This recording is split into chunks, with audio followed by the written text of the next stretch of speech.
ರಾಜ್ಯ ಕಂಡ ಅದ್ಭುತ ಮತ್ತು ಶಿಸ್ತುಬದ್ಧ ರಾಜಕಾರಣಿ ಎಸ್.ಎಂ. ಕೃಷ್ಣ ಅವರು ನಿಧನರಾಗಿದ್ದು ಅವರ ಅಂತಿಮ ದರ್ಶನವನ್ನ ಎಲ್ಲರೂ ಕೂಡ ಪಡ್ಕೊಳ್ತಾ ಇದ್ದಾರೆ. ಆ ಬಗ್ಗೆ ಸುದ್ದಿ ಕೊಡ್ತೀವಿ. ಇದರ ನಡುವಲ್ಲೇ ಬೆಳಗಾವಿಯಲ್ಲಿ ಪಂಚಮಸಾಲಿ ಮೀಸಲಾತಿಯ ಕಿಚ್ಚು ಹೆಚ್ಚಾಗಿದೆ. ಸುವರ್ಣಸೌಧ ಮುತ್ತಿಗೆಗೆ ಪ್ರತಿಭಟನಾಕಾರರು ಯತ್ನವನ್ನ ನಡೆಸಿದ್ದಾರೆ. ಪ್ರತಿಭಟನಾಕಾರರ ಮೇಲೆ ಈ ಸಂದರ್ಭದಲ್ಲಿ ಪೊಲೀಸರು ಲಾಠಿ ಪ್ರಹಾರವನ್ನ ನಡೆಸಿದ್ದಾರೆ. ಪ್ರತಿಭಟನಾಕಾರರು ಮತ್ತು ಪೊಲೀಸರ ನಡುವೆ ಮಾತಿನ ಚಕಮಕಿಯೂ ಕೂಡ ಏರ್ಪಟ್ಟಿದೆ. ನೂಕಾಟ, ತಳ್ಳಾಟ. ಪ್ರತಿಭಟನಾಕಾರರೊಬ್ಬರು ಈ ಸಂದರ್ಭದಲ್ಲಿ ಅಸ್ವಸ್ಥಗೊಂಡಿದ್ದಾರೆ. ಬ್ಯಾರಿಕೇಡ್ ತಳ್ಳಿ ಪ್ರತಿಭಟನಾಕಾರರು ಆಕ್ರೋಶವನ್ನ ಹೊರಹಾಕ್ತಾ ವಿಧಾನಸೌಧ ಮುತ್ತಿಗೆಗೂ ಕೂಡ ಪ್ರಯತ್ನವನ್ನ ನಡೆಸ್ತಾ ಇದ್ದಾರೆ. ನೋಡ್ತಾ ಇದ್ರಿ ಯಾವ ರೀತಿಯಾದಂತಹ ಪರಿಸ್ಥಿತಿ ಅಲ್ಲಿ ನಿರ್ಮಾಣಗೊಂಡಿದೆ ಅಂತ. ಬ್ಯಾರಿಕೇಡ್ಗಳನ್ನ ಅಡ್ಡಲಾಕಿ ಪೊಲೀಸರು ಬಂದೋಬಸ್ತನ್ನ ಮಾಡಿಕೊಂಡಿದ್ರು. ಆದ್ರೆ ದೊಡ್ಡ ಸಂಖ್ಯೆಯಲ್ಲಿ ಪ್ರತಿಭಟನಾಕಾರರು ಜಮಾವಣೆಗೊಂಡಿದ್ರಿಂದ ಆ ಬ್ಯಾರಿಕೇಡ್ಗಳನ್ನು ಕೂಡ ಲೆಕ್ಕಿಸದೆ ಅವನ್ನೆಲ್ಲ ಕಿತ್ತು ಪಕ್ಕಕ್ಕೆ ಬಿಸಾಕಿ ಪೊಲೀಸರ ಜೊತೆಗೆ ವಾಗ್ವಾದ ಕೇಳಿದ್ರು. ನಮ್ಮನ್ಯಾಕ್ ತಡಿತೀರಿ, ಪಂಚಮಸಾಲಿ ಮೀಸಲಾತಿ ಕಿಚ್ಚು ಹೊತ್ಕೊಳ್ಳುತ್ತೆ ಅನ್ನೋದ್ರ ಬಗ್ಗೆ ನಾವು ಈಗಾಗಲೇ ಎಚ್ಚರಿಕೆಯನ್ನ ಕೊಟ್ಟಿದ್ವಿ. ಈಗ ಸರ್ಕಾರ ನಮ್ಮ ಜೊತೆಗೆ ಆಟ ಆಡ್ತಾ ಇದೆ ಅಂತ ಆಕ್ರೋಶವನ್ನು ಹೊರಹಾಕಿದ್ದಾರೆ.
ಪಂಚಮಸಾಲಿ ಕಿಚ್ಚು ಈಗ ಸದ್ಯ ಬೆಳಗಾವಿಯಲ್ಲಿ ಆವರಿಸಿದೆ. ಪರಿಣಾಮ ಏನಾಗ್ತಾ ಇದೆ ಅನ್ನೋದನ್ನ ದೃಶ್ಯ ಸಮೇತವಾಗಿ ನಿಮಗೆ ತೋರಿಸ್ತಾ ಇದ್ದೀವಿ.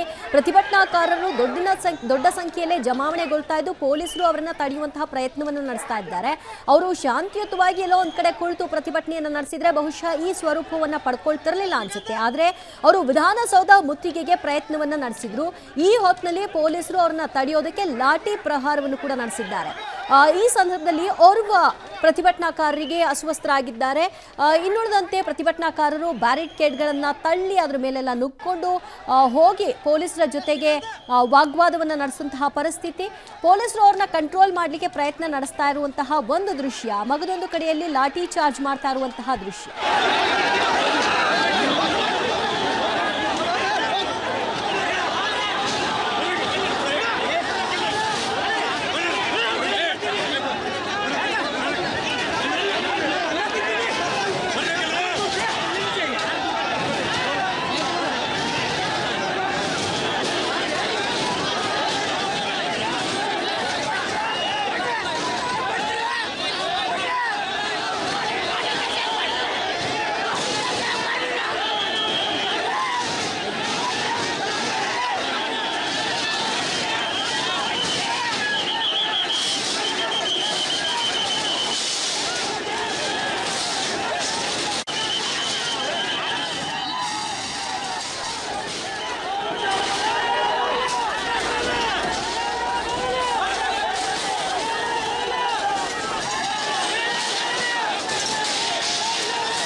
ಈ ಬಗ್ಗೆ ಮತ್ತಷ್ಟು ಮಾಹಿತಿ ಕೊಡ್ತಾರೆ ನಮ್ಮ ಪ್ರತಿನಿಧಿ ದಿಲೀಪ್ ಕುರುಂದುವಾಡೆ. ದಿಲೀಪ್, ಸದ್ಯದ ಪರಿಸ್ಥಿತಿ ಈಗ ಹೇಗಿದೆ? ಮತ್ತೆ ಮತ್ತೆ ಮೂರನೇ ಸಾರಿ ಲಾಠಿ ಚಾರ್ಜ್ ಆಗ್ತಾ ಇರುವಂತದ್ದು ನಾವು ನೋಡ್ತಾ ಇದೀವಿ ಏನಂತಾರೆ ಬಹಳಷ್ಟು ಜನ ಮೇಲೆ ಲಾಠಿ ಚಾರ್ಜ್ ಆಗ್ತಾರೆ. ಸ್ವತಃ ಡಿಜಿ ಅವರ ಬಂದರೆ ಬಹಳಷ್ಟು ಇಲ್ಲಿ ಗಲಾಟೆ ಆಗ್ತಿರೋದು ಕಂಡು ಬರ್ತಾ ಇದೆ. ತಾವು ನೋಡ್ಬೋದು ಏನಂತಾರೆ ಈಗ ಇವು ಮೂರನೇ ಸಾರಿ ಲಾಠಿ ಚಾರ್ಜ್ ಆಗ್ತದ್ದು. ಈಗ ಸ್ವತಃ ಡಿಜಿ ಅವರ ಮುಂದ್ಗಡೆ ಬಂದು ಚಾರ್ಜ್ ಅಂತ ಹೇಳಿದಾಗ ಈಗ ಬಹಳ ಪರಿಸ್ಥಿತಿ ಉಗ್ಗಿಯಾಗಿರುವಂತದ್ದು. ಎಲ್ಲಾ ಕಡೆ ಓಡಾಡ್ತಾ ಇದ್ದಾರೆ. ಸುಮಾರು 1.5 ಗಂಟೆಗಳಿಂದ ರಾಷ್ಟ್ರೀಯ ಹೆದ್ದಾರಿ ಬಂದ್ ಆಗಿದೆ. ಮತ್ತೆ ಬಹಳ ದೊಡ್ಡದಂತ ಈ ಒಂದು ಗಲಾಟೆ ಅಂತ ಹೇಳ್ಬೋದು. ಬಹಳ ತೊಂದರೆ ಆಗಿದೆ. ಬಹಳಷ್ಟು ಜನರು ಹಿಡಿತಾ ಇದ್ದಾರೆ. ಎಲ್ಲರೂ ಕೂಡ ಬೆಳಗಾವಿಯ ಸುವರ್ಣಸೌಧ ಕಡೆ ಓಡ್ ಹೊಟ್ಟಿದ್ದಾರೆ. ಜನ ಏನು ಪಂಚಮ ಸಾಲಿಗಳಿದ್ದಾರೆ ಎಲ್ಲ ಕಡೆ ಓಡಿದ್ದಾರೆ. 10ಕ್ಕೂ ಹೆಚ್ಚು ಜನ ಅಸ್ವಸ್ಥರಾಗಿದ್ದಾರೆ. ಇಲ್ಲಿ ರಸ್ತೆ ಮೇಲೆ ಬಿದ್ದಿರುವಂತದ್ದು, ಲಾಠಿ ಚಾರ್ಜ್ ಆಗ್ತಾ ಇರುವಂತದ್ದು, ಬಹಳಷ್ಟು ಮುದುಕರ ಮೇಲೆ ಕೂಡ ಲಾಠಿ ಚಾರ್ಜ್, ಮತ್ತೆ ಒಂದಿಷ್ಟು ಏನು ಈ ನ್ಯಾಯವಾದಿಗಳ ಮೇಲೆ ಕೂಡ ಲಾಠಿ ಚಾರ್ಜ್ ಇರುತ್ತೆ. ಬಹಳಷ್ಟು ಕಡೆ ಗಲಾಟೆ ಆಗ್ತಾ ಇರೋದು. ರೈಟ್, ಈಗ ಅವರು ಮಧ್ಯಾಹ್ನದವರೆಗೂ ಗಡುವು ಕೊಡ್ತೀವಿ, ಮಧ್ಯಾಹ್ನದ ನಂತರದಲ್ಲಿ ಏನಾದರೂ ನೀವು ನಮ್ಮ ಭರವಸೆಯನ್ನ ಈಡೇರಿಕೆ ಮಾಡದೆ ಹೋದಂತಹ ಸಂದರ್ಭದಲ್ಲಿ ಟ್ರ್ಯಾಕ್ಟರ್ ಅನ್ನ ಇಳಿಸ್ತೀವಿ ರಸ್ತೆಗೆ ಅಂತ ಕೂಡ ಎಚ್ಚರಿಸಿದ್ರು. ಈಗ ಆ ಪ್ರಯತ್ನದ ಭಾಗವಾಗಿ ಏನಾದರೂ ಬೆಳವಣಿಗೆ ಆಗ್ತಾ ಇದೆಯಾ?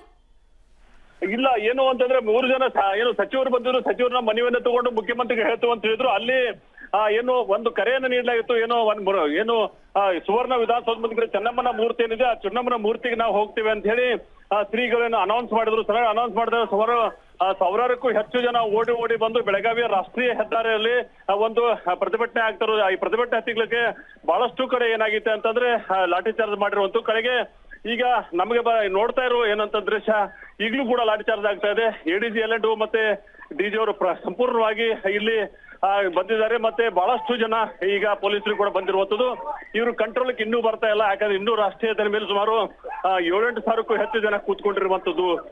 ದಿವ್ಯಾ, ಮತ್ತೆ ಏನಂತಂದ್ರೆ ಬಹಳ ಜನರಿಗೆ ಗಾಯ ಆಗಿದೆ ಈ ಲಾಠಿ ಚಾರ್ಜ್ ಅಲ್ಲಿ. ಬಹಳಷ್ಟು ಪೊಲೀಸರಿಗೂ ಕೂಡ ಗಾಯ ಆಗಿರುವಂತದ್ದು. ಏನು ವಕೀಲರಿಗೆ ಕೂಡ ಗಾಯ ಆಗಿರುವಂತದ್ದು. ದಿವ್ಯಾ, ಗೃಹ ಇಲಾಖೆ ಆಕ್ಚುಲ್ ಆಗಿ ಇಷ್ಟು ದೊಡ್ಡ ಸಂಖ್ಯೆಯಲ್ಲಿ ಜನ ಸೇರದೇ ಇರೋ ಹಾಗೆ, ಪ್ರತಿಭಟನೆ ಸಕ್ಸಸ್ ಆಗದೆ ಇರೋ ಹಾಗೆ ನೋಡ್ಕೊಳ್ಳುವಂತಹ ಪ್ರಯತ್ನವನ್ನ ಆ ಬಗ್ಗೆ ಮಾತನಾಡ್ತೀನಿ. ದಿಲೀಪ್ ಸಂಪರ್ಕದಲ್ಲಿ